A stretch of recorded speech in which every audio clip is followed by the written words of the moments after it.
Developing success की इस YouTube session में आप सभी का स्वागत है। आई एम पूजा मजुमदार और आपके साथ मैं वैसे भी घनिष्ठ हो चुकी हूँ। आप मेरे परिचय जानते हो क्योंकि आपके मैं करंट अफेयर्स का क्लासेस लेती हूँ। अगर अभी तक वो वीडियो आपने नहीं देखा है, चैनल पे जाके प्लीज प्लेलिस्ट चेक कीजिए और वो वीडियो देख लीजिए। इसको छोड़कर भी हमारे चैनल के ऊपर बाकी सब्जेक्ट की क्लासेस भी रेगुलर बेसिस पे आ रहा है, उस पे भी नजर जरूर डालिए। तो इस वीडियो को लास्ट तक देखना है। वीडियो को देखने के साथ साथ आपके कमेंट और आपकी सब्सक्रिप्शन भी हमारे लिए जरूरत है, तो आप हमारे चैनल को भी सब्सक्राइब कर देना। और शुरू करते हैं आज के सेशन। जैसे मैंने आपको बताया, मैं आप करंट अफेयर्स की क्लास लेती हूं।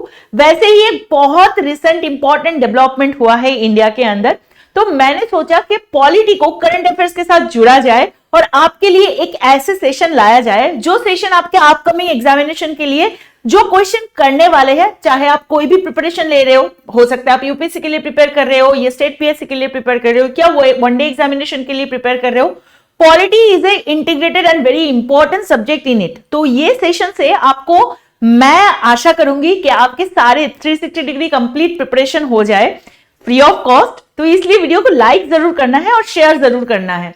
और आपको एक चीज और बता देते हैं कि इस सेशन के अंदर मैं जैसे आपके साथ पॉलिटी का परिचय करवा रही हूं आज की सेशन के थ्रू, इसमें जो पेपर में आ चुके हैं उसका भी डिस्कशन हो जाएगा। और जैसे मैंने कहा, आगे भी कोई भी एग्जामिनेशन के लिए आप प्रिपेयर कर रहे हो वो भी आपका डिस्कशन कंप्लीट हो जाएगा। तो ये नया तरीके से आपको पढ़ाने की ये जो उद्देश्य है, इसको सफल करने के लिए, इसको सक्सेस मिलने के लिए वी नीड योर हेल्प। तो फिर से मैं याद दिला दूंगी, जुड़े रहने के लिए लास्ट तक। मेरे पीछे आप अगर वीडियो पे पीपीटी में देख सकते हो, प्रेजेंटेशन में देख सकते हो कि यहाँ पे भारत के निर्वाचन आयोग के बारे में बात किया है। और एग्जैक्टली पॉलिटी का बहुत इंपॉर्टेंट ये एक सब्जेक्ट है, ये एक चैप्टर है जिसके बारे में हम बात करने वाले हैं। और मेरे इस साइड में है श्री राजीव कुमार जी, जो कि हमारे 25th चीफ इलेक्शन कमिश्नर है। ठीक है, लेकिन एक बहुत बड़ा चेंज आया है। वो चेंज क्या है, चलो पढ़ लेते हैं। क्वेश्चन नंबर 1 है, ये फर्स्ट क्वेश्चन है। क्वेश्चन में दिया गया है कि भारतवर्ष के अंदर बहुत बड़ा जो चेंज आया है वो ये है कि 2024, जबकि अप्रैल के बाद ही, अप्रैल के लास्ट में ही ऑलरेडी हमारे पास इलेक्शन होने वाला है, जो कि लोकसभा इलेक्शन है, उसमें जो इलेक्शन कमिश्नर है उसमें बहुत बड़ा चेंजेस आया है। बताया जा रहा है कि ये जो नया इलेक्शन कमिश्नर्स है इनका नाम क्या है। ठीक है, नंबर 1 में है Rajiv Kumar and Sushil Chandra, Ganesh Kumar and Sukhbir Singh Sandhu, Gyanesh Kumar and Sukhbir Singh Sandhu, Anup Chandra Pandey और Arun Goel, Utpal Kumar Singh and Pradeep Kumar Tripathi. So the right answer is Gyanesh Kumar and Sukhbir Singh Sandhu. अगर हम बात करें राजीव कुमार और सुशील चंद्रा, राजीव कुमार के बारे में आपको पता ही चल गया है, he is the chief election commissioner of India. ठीक है, और जिनका अपॉइंटमेंट हुआ है वो है ये ज्ञानेश कुमार जी और सुखबीर सिंह संधू जी। आपको ये भी याद रखना है कि अभी के अभी एक इंपॉर्टेंट चेंजेस आया है। वो चेंजेस क्या है, ये आप अगर देख सकते हो, अरुण गोयल जी का नाम यहाँ पे है। अरुण गोयल जी ने अपने आप से इस्तीफा दी है। उन्होंने अपने आप को, अपना रेजिग्नेशन सबमिट किया है। कब? जब जाके जो हमारे पुराने, यहाँ पे आपके पॉइंट 3 पे लिखा है ना, अनूप चंद्र पांडे, इनका जब रिटायरमेंट हो गया उसके बाद एक प्रॉब्लम क्रिएट हुआ। उसके ऊपर, उस प्रॉब्लम से ही अरुण जी यहां से उन्होंने इस्तीफा दी है या अपना रेजिग्नेशन दी है। ठीक है, क्या प्रॉब्लम है आगे जाके डिस्कशन हो ही जाएगा। ठीक है, और अगर हम याद रखेंगे तो Gyanesh Kumar ji, he is a retired IAS officer, जो, और वो उनके छोड़ के हमारे सुखबीर सिंह जी है, वो पंजाब के भी आईएएस कैडर से बिलोंग करते हैं। ठीक है, चलो अब सेकेंड क्वेश्चन में आते हैं, which is very important.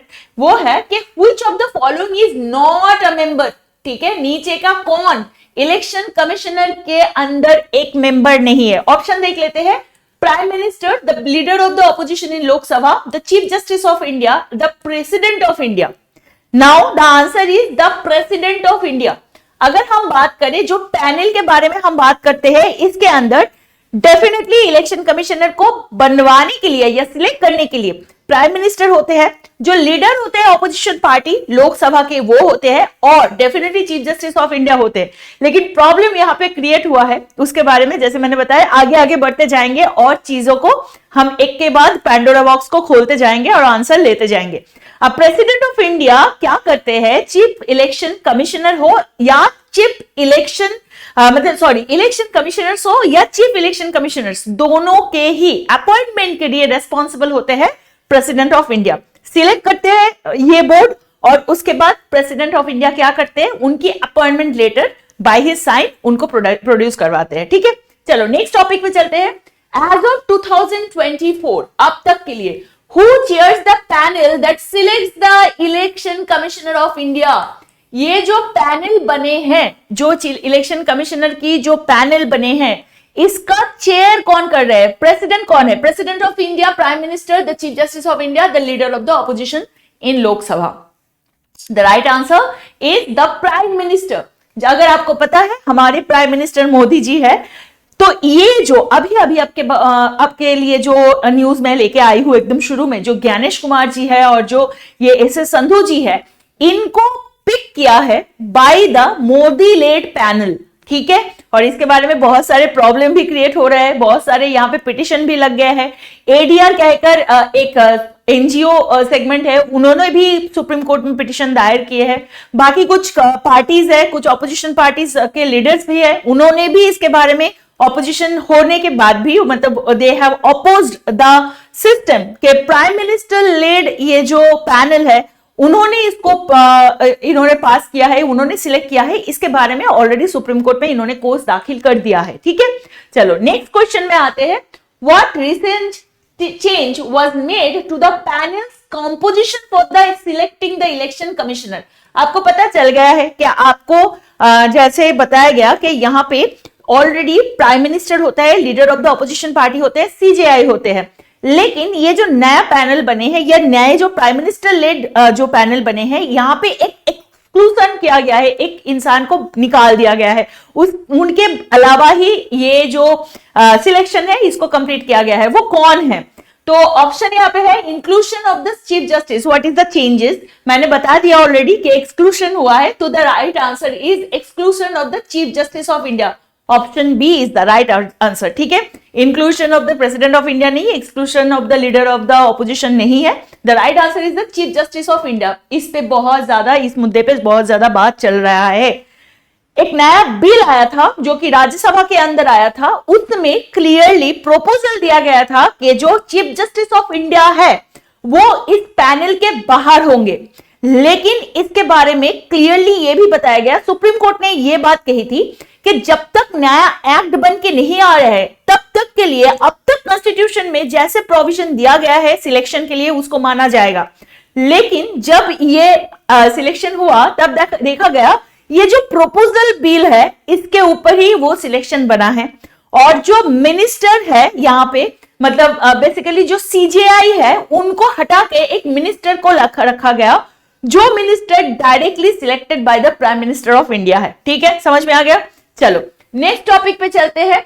What triggered the recent discussion about the selection process of the election commissioners of India? अभी जैसे मैंने आपको बताया, number 1, the resignation of an election commissioner, the appointment of a new chief election commissioner, the introduction of a new bill in the parliament, a Supreme Court ruling on the selection process। थोड़ा सा tricky question रखा है। ये जो चर्चा शुरू हुआ, ये चर्चा शुरू हुआ कहां से? चलो, bill in the parliament is the right thing you are thinking, लेकिन ये जो न्यूज शुरू हुआ बिल इन द पार्लियामेंट होने के बाद मतलब ये पार्लियामेंट में ये जो प्लेस हुआ था, इसका मेन रीजन क्या था? Main reason was this, the resignation of the election commissioner. अगर हम बात करें रिजिग्नेशन के बारे में, देखो अगर ये जैसे मैंने आपको बताया ये अनूप चंद्रा पांडे जी है, तो इनका क्या हुआ, इन्होंने जो इलेक्शन कमिश्नर के अंदर ये थे और चीफ इलेक्शन कमिश्नर थे और अरुण गोयल थे जो कि और एक इलेक्शन कमिश्नर है। तो इनमें से इनका हो गया रिटायर। ठीक है, इनका हो गया, ये हो गया रिटायर, इनका हो गया रिटायरमेंट, और जाके इन्होंने मतलब ऑलरेडी बात हुआ था, अगर इनका रिटायरमेंट हो गया तो यहाँ पे जो आने वाले हैं उनके ऊपर वो बिल बना और उस बिल से ये सहमत नहीं थे, तो इसी वजह से इन्होंने क्या किया, he actually resignation, he gave the resignation। और ये रेजिग्नेशन देने के बाद अगर हम देखें तो चीजें बदल गए और इसलिए हमारे ये नए जो बिल के ऊपर सारे प्रावधान है ये सब आने लगे। ठीक है, याद रखना है हमें ये चीज। अच्छा, नेक्स्ट क्वेश्चन पे आते हैं। Which statements accurately reflects the changes proposed by the chief electoral commissioner and other election commissioner appointment condition of service and term of office bill 2023।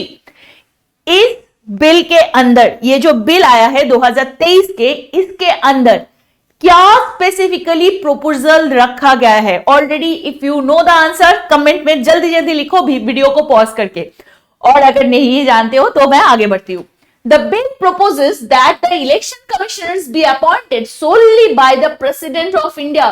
इस बिल के अंदर बताया गया है कि जो लोग इलेक्शन कमिश्नर के क्षेत्र में चुने जाएंगे they will be appointed solely by President of India। तो पहली बात तो आपको याद रखना है, ऐसा तो सीन है ही नहीं क्योंकि already president of India he appointment करते हैं, सिलेक्शन प्रोसीड्यूर करते हैं बाय द पैनल। ठीक है, next the bill suggests that the election commissioner be chosen by a panel including prime minister, the leader of opposition and the chief justice of India। now the second question, ये भी नहीं है क्योंकि already जो provision दिया गया है उसके अंदर ये बताया गया है, तो ये तो नया बिल नहीं हो सकता। then it is been told the bill aims to involve the Supreme Court in the selection process of the election commissioner। बहुत ही इंपॉर्टेंट चीज है यहाँ पे, देखो थोड़ा सा दिमाग लगाओ। मानो कि तुम्हारे पास क्वेश्चन का जवाब नहीं है, आंसर नहीं है, तो आप कैसे इसको जवाब दोगे? सिंपल वे में हमने क्या बता दिया कि प्रॉब्लम चल रहा है चीफ जस्टिस को लेकर। चीफ जस्टिस जो प्रोसेस है इनमें वो इन्वॉल्व होंगे कि नहीं होंगे? अगर चीफ जस्टिस ही नहीं है तो सुप्रीम कोर्ट की बात तो आती नहीं है, तो again this is also the wrong statement. तो रहे बाकी ये लास्ट देख लेते हैं। The bill seeks to exclude the Chief Justice of India from the selection committee for the election commissioner। Correct, this is the right option. जो कि बताया गया है जो चीफ जस्टिस ऑफ इंडिया है उनको ये पूरे बिल मतलब पूरे इस बिल के अंदर जो पैनल बनेंगी इलेक्शन कमिश्नर के लिए उनमें से इनको हटाया गया है। ठीक है, क्लियर है? यही बात है, जैसे कि आपको देख रहा है कि ये चंद्रचूड़ जी है, तो यहाँ पे ही प्रॉब्लम क्रिएट हुआ है। इन्होंने क्लियरली बताया कि अपॉइंटमेंट जो हो रहा है इलेक्शन कमिश्नर ऑफ इंडिया के अपॉइंटमेंट के जो एस्टैब्लिशमेंट प्रोसीजर है उसके अंदर ये बताया जा रहा है कि इलेक्शन कमिश्नर को निकाल दिया जाएगा, लेकिन मतलब sorry election chief election commissioner या कमिश्नर के जो सिलेक्शन है उसमें चीफ जस्टिस को, ठीक है, CGI chief justice of India को निकाल दिया जाएगा। लेकिन प्रॉब्लम क्रिएट भी यहां पे हुआ है क्योंकि ये कंफ्लिक्ट कर रहा है जो सुप्रीम कोर्ट का डायरेक्शन है या डिसीजन है उसके ऊपर। सुप्रीम कोर्ट ने क्लियरली बताया है कि जब तक ये बिल के बारे में कोई लॉ नहीं बनता तब तक के लिए you can not exclude the chief justice of India from the panel, जो कि किया गया है। जो मतलब जो न्यू बिल है उसके अंदर उसको ही मद्देनजर रखते हुए पूरा सिलेक्शन हुआ है। यहाँ पे आया है प्रॉब्लम। ठीक है, याद रहेगा। देखो आपको एमसीक्यू के साथ साथ आपको करंट अफेयर्स का भी होलसम नॉलेज दिया जा रहा है। ठीक है, तो ऐसे ही टॉपिक के लिए कंटिन्यूअस आपको बने रहना है। चलो आगे बढ़ते हैं। What is the role of the election commissions of India? Bharatvarsh के जो निर्वाचन आधिकारिक है इनका रोल क्या है देख लेते हैं। ऑप्शन क्या क्या है? कॉन्डक्टिंग द लोकसभा इलेक्शन ओनली, सिर्फ लोकसभा के इलेक्शन करवाना। Conducting the state assembly election only, सिर्फ और सिर्फ स्टेट असेंबली का इलेक्शन करवाना, जिसको क्या कहते हैं? विधानसभा, विधानसभा कहते हैं। ठीक है, इनका सिर्फ करना। फिर बोल रहे हैं कि conducting the both Lok Sabha state assembly election और conducting the election for the local bodies. चलो इसको अलग अलग से सोच लेते हैं। अगर कंडक्टिंग द लोकसभा इलेक्शन बोलते हैं ये गलत है, सिर्फ लोकसभा नहीं, यहाँ पे राज्यसभा भी इंक्लूडेड है। अच्छा, conducting the state election assembly election only, that is also wrong, क्योंकि ये लोकसभा राज्यसभा और विधानसभा का तो करते ही है।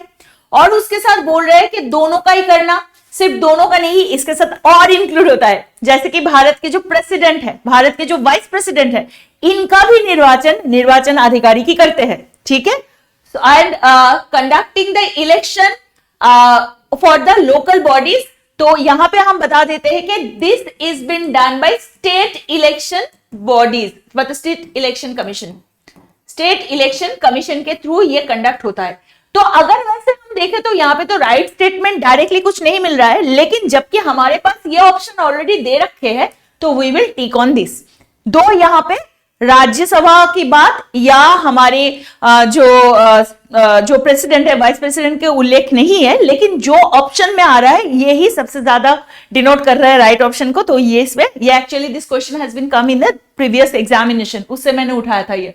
चलो फिर अगर हम बात करें लोकल बॉडी इलेक्शन की बारे में, लोकल बॉडी इलेक्शन कौन करते हैं? स्टेट इलेक्शन कमीशन करते हैं।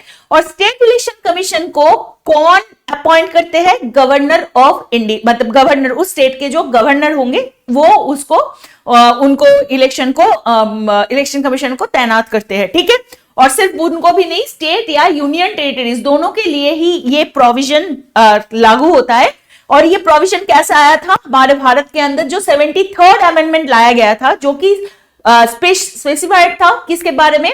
लोकल बॉडी और पंचायत इलेक्शन या पंचायत के फॉर्मेशन के बारे में। ये सारे चीज यहाँ पे लिखा गया था। एक क्वेश्चन मैं आपको यहाँ पे करूंगी, आपको मुझे कमेंट सेक्शन में बोलना है। मैंने आपको बता दिया है 73rd अमेंडमेंट के बारे में।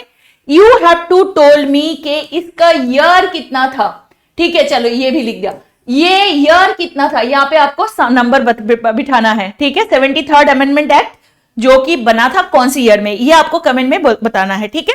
नेक्स्ट ऑप्शन पे जाते हैं, नेक्स्ट क्वेश्चन पे जाते हैं। Who appoints the chief election commissioner and other election commissioner? बहुत ही आसान हो गया होगा अब तक के लिए, आपके लिए। आपको पता है जो पैनल बनते हैं वहां पे चेयर करते हैं प्राइम मिनिस्टर, पार्लियामेंट तो कतई नहीं, सुप्रीम कोर्ट तो यहाँ पे है नहीं। The right answer is president, ठीक है।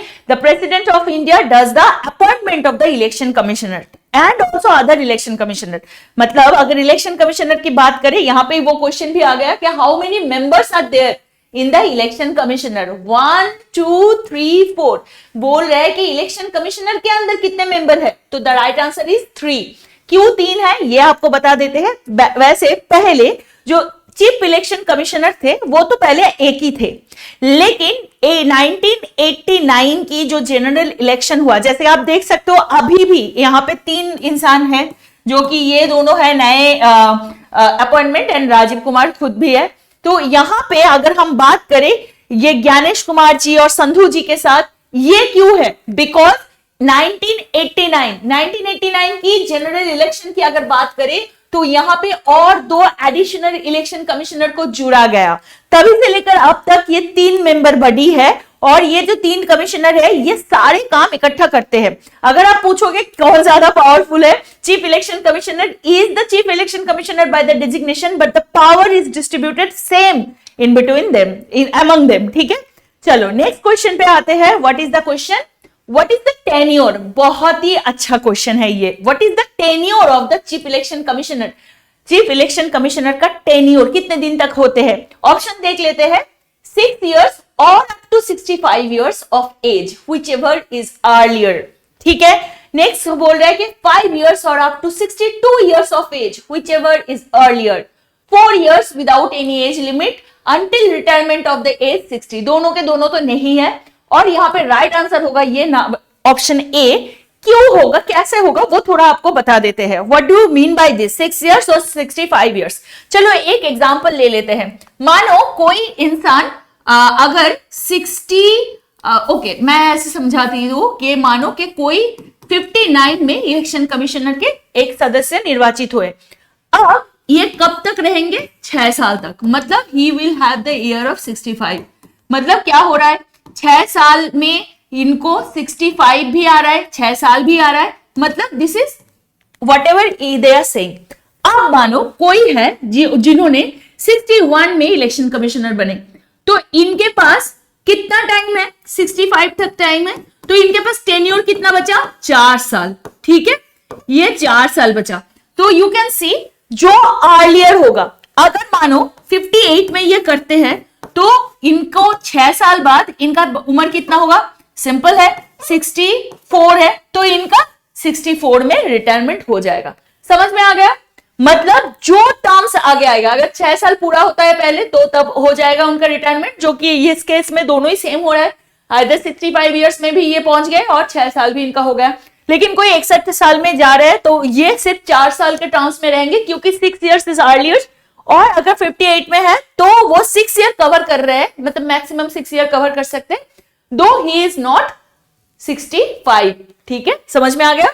चलो, ये यहां पे बताया जाया है। अच्छा, one thing I would like to say you, ये जो बोर्ड पे जो पीडीएफ या जो भी प्रेजेंटेशन आपको दिख रहा है, अगर ये आपको चाहिए तो हमारे टेलीग्राम चैनल पे हमारे ग्रुप के साथ जुड़ जाइए। ठीक है, डेवलपिंग सक्सेस की जो टेलीग्राम ग्रुप है वहां पे आप जुड़ जाइए। चलो, नेक्स्ट क्वेश्चन पे आते हैं। Under which article of the constitution in the election commission of India establish. बहुत ही अच्छा क्वेश्चन है, बहुत ही अच्छा क्वेश्चन है। अगर देखा जाएगा तो आर्टिकल नंबर 324 से लेकर article 329 that has been actually dwelling with the whole segment of the election commission। लेकिन क्वेश्चन क्या है, समझो इसको। बोल रहा है कि ये जो इलेक्शन कमिश्नर की जो एस्टैब्लिशमेंट होगा वो कौन से आर्टिकल के थ्रू होगा। The right answer is article 324। ठीक है, याद रहेगा। और आपको पूरा अगर इसको जानना है, देखो क्या लिखा है। आर्टिकल 324 जो है ये बेसिकली क्या क्या दे रहे हैं, पावर जो कि सुपरिंटेंड कर रहे हैं भारत के इलेक्शन को। कॉन्स्टिट्यूशन क्लियरली बता रहे हैं कि भारत की इलेक्शन को सुपरिंटेंड करना, उसको डायरेक्ट करना, और जो कंट्रोल है, ये सारी चीज देखने के लिए एस्टैब्लिशमेंट होगा निर्वाचन अधिकारी का या द इलेक्शन कमीशन। और ये कैसे एम्प्लॉयड होगा, बाय द आर्टिकल 324। समझ में आ गया। ठीक है, चलो नेक्स्ट क्वेश्चन में जाते हैं। क्या है, which of the following is not a function, which of the following is not a function of the election commissioner of India। नीचे के कौन सा फंक्शन नहीं है। एक तो preparing electoral roll, it's a very important function for the election commissioner. चलो, recognising the political party, definitely political party कैसे बनते हैं उसको रिकॉग्निशन देना, ये काम होता है इलेक्शन कमीशन की। ठीक है, नेक्स्ट बताया जा रहा है क्या, conducting the delimitation of the constituency. बहुत बहुत इंपॉर्टेंट, डिलिमिटेशन कमीशन बनते हैं। कॉन्स्टिट्यूशन की कितना बाउंड्री होगा, कैसे कैसे कॉन्स्टिट्यूशनल पार्ट को डिवाइड करना होगा, जैसे एरिया का डिविजन होता है कि ये एरिया ये कॉन्स्टिट्यूएंसी है, तो वो डिसाइड करना होता है डिलिमिटेशन कमीशन के अंदर, और वो करते हैं on the basis of the census. अब वो करने के बाद वो क्या करते हैं, इलेक्शन कमिश्नर को ही वो रिपोर्ट देते हैं। अकॉर्डिंग टू दैट नए जो इलेक्टोरल रोल बनते हैं कंस्टिट्यूएंसी के ऊपर, वो इलेक्शन कमीशन करते हैं। अगर हम बात करें लास्ट टॉपिक की, जो की है डिसाइडिंग ऑन इलेक्टोरल डिस्प्यूट या इलेक्शन डिस्प्यूट, ये कमीशन के हाथ में नहीं है। इलेक्शन के अंदर कोई डिस्प्यूट होता है तो that directly goes to high court और सुप्रीम कोर्ट, ये जुडिशियरी का काम है, जुडिशियरी कैन डू दिस। ठीक है, यही यहां पे बताया गया है। ये क्यों किया जाता है, according to the representation of the people act of 1951, supreme court और हाई कोर्ट को ये जुडिस्डिक्शन दिया गया है। कोई भी इलेक्शन कमीशन से रिलेटेड या इलेक्शन से रिलेटेड कोई डिस्प्यूट अगर इंडिया में होता है तो that will comes under their judiciary. ठीक है, चलो उसकी jurisdiction, not judiciary, sorry. What is the minimum age required to be eligible to vote in India? 18 साल, 21 साल, 25 साल, 30 साल is very easy, आपको पता है। लेकिन it was not the case before the electoral reform। Article 326 में क्लियरली ये बताया गया था कि कुछ इलेक्शन के और लोकसभा और द ऐसे मतलब बेसिकली इसमें जो उम्र की बात किया गया था आर्टिकल 326 के अंदर, उसको चेंज किया गया कब, in the 61st amendment act, जो कि 1988 में किया गया था। It is a part of the electoral reform system of India also. इसमें क्या किया गया था, जो वोटिंग का एज था, मतलब यूनिवर्सल एडल्ट फ्रेंचाइजेस की अगर बात करें, जो कि पहले इंडिया में माना जाता था 21 ईयर्स, उसको घटा के उसको लोअर करके 18 ईयर्स किया गया था अंडर दिस। उसके बाद से अभी हम लोग जो लोग हम वोट दे रहे हैं, हम सभी को मिनिमम 18 ईयर्स होना होता है, तब जाके हम हमारे नाम को इलेक्टोरल रोल के अंदर दाखिल कर सकते हैं। ठीक है, चलो नेक्स्ट क्वेश्चन पे आते हैं। Which of the following statement is true regarding the removal of the election commissioner of India? Very nice and tricky question।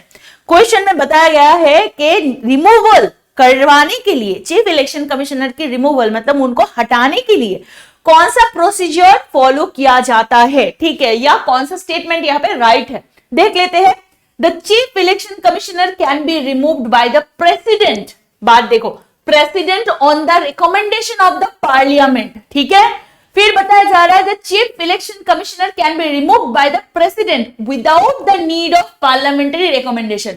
अच्छा, तुम्हें एक बात बता रही हूं, प्रेसिडेंट की वर्ड जहां पे भी आएगी, always remember president is not president without the help of parliament. और पार्लियामेंट में भी क्या, council of minister which is led by the prime minister. समझ में आ गया। तो प्रेसिडेंट अकेला प्रेसिडेंट कुछ नहीं है। अगर जब आप हम इमरजेंसी पढ़ेंगे तब भी हमें यह पता चल जाएगा कि presidential power is presidential power तभी होते हैं जबकि वहां पे prime minister and prime minister led council of minister का इन्वॉल्वमेंट होगा, ठीक है। तो ये ऑप्शन तो बिल्कुल ही गलत है, ये हम लेंगे ही लेंगे। नेक्स्ट क्या बोल रहे हैं कि the chief election commissioner can not be remove from the office. नहीं, ऐसा नहीं है। कॉन्स्टिट्यूशन भी इतना रिजिड नहीं है। कॉन्स्टिट्यूशन हर कोई पोजीशन का रिमूवल भी यहाँ पे दस्तावेज किया है। नेक्स्ट क्या है, the chief election commissioner can be removed only through a process similar to the impeachment of the supreme court जजेस, ठीक है। And this is the right question, right answer also, sorry right question नहीं, right answer. अच्छा, ये recommendation parliament हमने क्यों नहीं बोला, इसके बारे में अब हम बात करते हैं। जैसे मैंने बताया कि ये जो हमारे सुप्रीम कोर्ट का जो जजेस होते हैं उनके जो इम्पीचमेंट मोशन होता है, स्पेशली जो सीजेआई होते हैं, इन दोनों का इम्पीचमेंट सेम वे में होता है। वही मोशन को या वही प्रोसेस को फॉलो किया जाता है in the removal of UPSC के चेयरमैन और द इलेक्शन कमिश्नर्स। क्या है वो, थोड़ा सा वो जान लेते हैं जल्दी से जल्दी। देखो, ये जो प्रोसेस है आर्टिकल 124/4 में कहा गया है और इसमें क्या बताया जा रहा है कि जो इम्पीचमेंट का जो मोशन या इम्पीचमेंट होगा, इसके बारे में बातचीत कहां पे किया जाता है। Either it can be Rajya Sabha और it can be Lok Sabha, any of the house of parliament, ठीक है। तो मतलब आपको समझ में यहाँ पे आ गया, ये सिर्फ रिकमेंडेशन नहीं हो सकता पार्लियामेंट के, ठीक ना। पार्लियामेंट के मतलब दोनों का ही चर्चा आएगा, लोकसभा प्लस राज्यसभा। आपको ये भी बता देते हैं, parliament consist of the president of India plus Rajya Sabha plus Lok Sabha, ठीक है। तो ये सिस्टम तो यहाँ पे रहा नहीं। तो फर्स्ट थिंग इज दैट, अगर राज्यसभा के लोगों को लग रहा है कि इनको रिमूवल करना है तो वो मोशन को पास होनी चाहिए 50 लोगों से, ठीक है। 50 लोग इसको पास करेंगे। अगर लोकसभा में है तो यहाँ पे 100 लोग करेंगे, क्योंकि यहाँ पे जो कैपेसिटी है वो है 245 और यहाँ पे जो है वो है 543, ठीक है। तो यहाँ पे सिंपल ये रेशियो बदल जाता है। अब ये क्या करेंगे, राज्यसभा के लोग यहाँ पे चेयरमैन के पास इसको डालेंगे, चेयरमैन जी को बताएंगे भाई हमने मोशन साइन किया है, अब इस बात को देखो। और यहाँ पे चेयरमैन मतलब जो एक्स ऑफिसियो मेंबर हो जाते हैं, एक्स ऑफिसियो पोस्ट होता है जो कि है वाइस प्रेसिडेंट, ठीक है। और यहाँ पे लोकसभा में किसको डालेंगे, यहाँ के जो प्रिजाइडिंग ऑफिसर है उनके पास ये डालेंगे। वो प्रिजाइडिंग ऑफिसर कौन है, स्पीकर है। चलो, इन दोनों ने अगर इस पे बता दिया कि नहीं ये केस तो आगे जा ही नहीं सकता, तो यहाँ पे ये अबंडेंट हो जाता है, ठीक है। ये मना हो गया। अब जाके मानो ये इन्होंने इसमें एसेंट दे दिया कि हाँ आगे इसको हम देख सकते हैं, या ये जो मोशन है इसको एक्सेप्टेंस मिल गया, तब जाके क्या किया जाएगा, एक कमिटी को बनाया जाएगा, कमिटी को बिठाया जाएगा इसलिए। और इस कमिटी के अंदर कौन कौन होंगे, देखो, एक होगा सुप्रीम कोर्ट के जज, ठीक है, एक सुप्रीम कोर्ट के जज होंगे। अब नॉर्मल बात है, जिनके बारे में मोशन आया है वो जज तो नहीं होंगे, और अगर ये मोशन आता भी है, अगर चीफ इलेक्शन कमिश्नर या इलेक्शन कमिश्नर के लिए आते हैं तब भी ये लोग ही आएंगे ये कमेटी बनवाने के लिए। और इसके साथ क्या होंगे, इसके साथ एक हाई कोर्ट के जज भी इसमें शामिल होंगे, और इसके साथ एक जूरिस्ट मेंबर आएंगे। अब जूरिस्ट मेंबर अपने सरकार की तरफ से हो सकते हैं या कोई भी हो सकता है, जो जिसको जुडिशियरी के बारे में बहुत अच्छी तरह से नॉलेज हो, वो इंसान ये देखेंगे। अब यहाँ पे एक चीज आपको समझना पड़ेगा कि ये जो ग्रुप है ये रिपोर्ट बनवाएगा। बेसिकली कॉन्स्टिट्यूशन में क्लियरली बताया गया है कि इनकैपेसिटी एंड बैड बिहेवियर, मतलब ये बैड बिहेवियर को मतलब सही में ये सही है कि नहीं है, इसको टेस्ट करने के लिए ही ये कमेटी उसमें नजर करेंगे या वो रिपोर्ट बनवाएंगे। फिर ये क्या करेंगे, ये बहुत सारे चार्जेस को फ्रेम करेंगे और फिर ये एक चार्ज, ये जो चार्जेस बनेगा जिसको रिमूवल करना है, भले वो जजेस हो, जैसे हम अब जज के बारे में बात कर रहे हैं, लेकिन जो हमारा टॉपिक है चीफ इलेक्शन कमिश्नर या इलेक्शन कमिश्नर के बारे में, तो वो कॉपी इलेक्शन कमिश्नर के पास जाएगा। जाने के बाद एक फाइनल रिपोर्ट सबमिट करा जाएगा अगेन इन दोनों के पास, ठीक है। फ्रेम करने के बाद उनके जो चार्जेस फ्रेम हुआ वो उसका एक कॉपी गया जिनके ऊपर ये चार्जेस लागू हुआ उनका, और फिर उसके जो रिजल्ट आया वो स्पीकर और इनके पास या चेयरमैन के पास आया। फिर जाके ये इशू को डिबेट में लाया जाएगा। ये इशू होगा, अब चेयरमैन क्या करेंगे, कमेटी के पास से रिपोर्ट लेके अब ये पार्लियामेंट में रखेंगे, फिर जाके यहाँ पे होगा क्लियर डिबेट, और डिबेट के बाद ये 100% क्या होना है, इसको पास करवाना है। अगर पास हो जाता है, लेकिन पास में भी कैसे प्रपोजल को पास किया जाएगा, with the majority of total membership, ठीक है। ज्यादा मेजोरिटी से ये जहां पे वहां पे जितने सारे लोग हैं उसके साइन के अकॉर्डिंग ये डिपेंड कर रहा है। द स्पेशल मेजोरिटी होगा यहाँ पे मेजोरिटी होने से, और ये कितना होगा, total 2/3 member of the parliament को यहाँ इसको साइन करना है। उसके साथ जो लोग वोट कर रहे हैं, वहां पे प्रेजेंट लोग जो वोट कर रहे हैं, उनका टोटल नंबर को देखा जाएगा और उसी नंबर से इसको पास किया जाएगा। आप पास करने के बाद वो जाएगा किसके पास, प्रेसिडेंट के पास। आप प्रेसिडेंट उस ऑर्डर को असेंड करेंगे, फिर जाके ये चीज क्लियर होगा और उनका रिमूवल होगा। आपको बता देते हैं हमारी इंडिया के अंदर ऐसे नौबत नहीं आई, दैट्स अ गुड थिंग, ठीक है। नेक्स्ट टॉपिक पे आ जाते हैं। Which of the following measures is a part of the electoral reform introduced in India to enhance transparency and accountability in election? बहुत ही इंपॉर्टेंट है कि यहाँ पे बताया जा रहा है कि इनमें से कौन सा इलेक्टोरल रिफॉर्म है जो कि मतलब कौन सा भारत के जो इलेक्शन है उसमें ट्रांसपेरेंसी लाने के लिए, अकाउंटेबिलिटी लाने के लिए इनमें से कौन सा मेजर है जिसको इलेक्टोरल रिफॉर्म का पार्ट बनाया गया था। हम टॉपिक देख लेते, ऑप्शन देख लेते थे। है mandatory disclosure of criminal antecedent by the candidate, मतलब जो लोग हैं वो उनको मैंडेटरीली अपने बारे में सब कुछ बताना होगा, जरूरी है ना, क्योंकि हम किनको वोट दे रहे हैं उनके बारे में हमें जानने की मौका दिया जा सकता है या दिया जाना चाहिए, तो इसी वजह से दिस इज तो राइट। चलो नेक्स्ट क्या है, introduction of electronic voting machine EVM for all election. Yes, that was the very new and modern technological upliftment in this whole case. Second क्या बोला जाएगा, linking of Aadhaar with voter ID to clean up the electoral roll. जो reform किया गया है उसमें भी ये एड ऑन किया जाएगा। तो so the right answer is all of the above, आपको दिख रहा होगा। तो this is the directly clear detailings of the same question, same answer. तो आपको ये चीज बताने से पहले मैं जरूर एक बार पूरे इस चीज को, पूरे ये जो क्लास है इसको मैं सम अप करना पसंद करूंगी। तो हमें क्या क्या चीज यहाँ पे याद रखना है, पहले तो ये याद रखना है कि पार्ट नंबर 10 and 15, ठीक है, पार्ट नंबर 15, पार्ट 15 के अंदर आर्टिकल 324 से लेकर आर्टिकल 329 क्या करते हैं, इलेक्शन कमीशन से रिलेटेड सारे चीज से डील करते हैं। लोकसभा, राज्यसभा, स्टेट असेंबली और office of the president and vice president, ये सारे चीज करते हैं इलेक्शन कमीशन, ठीक है। इलेक्शन कमीशन के अंदर कौन कौन वो आते हैं, एक तो प्रेसिडेंट का, एक वाइस प्रेसिडेंट का, एक लोकसभा की, एक राज्यसभा की और state assembly, state legislative assembly, ठीक है, याद रहेगा। ये हमने पढ़ लिया, ये है चीज।